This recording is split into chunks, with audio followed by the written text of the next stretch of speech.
पतिं सुरगुरुं वन्दे जगत्कारणं वन्दे पन्नगभूषणं मृगधरं वन्दे पशूनां पतिं वन्दे सूर्यशशाङ्कवहिनयनं वन्दे मुकुन्दप्रियं वन्दे भक्तजनाश्रयं च वरदं वन्दे शिवं शङ्करम् ॐ मृत्युञ्जयाय रुद्राय नीलकण्ठाय शम्भवे अमृतेशाय शर्वाय महादेवाय ते नमः।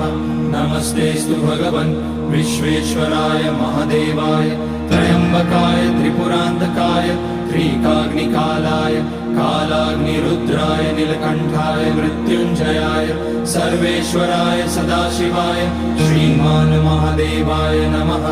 ॐ नमः शम्भवाय च मयोभवाय च नमः शङ्कराय च मयस्कराय च नमः शिवाय च शिव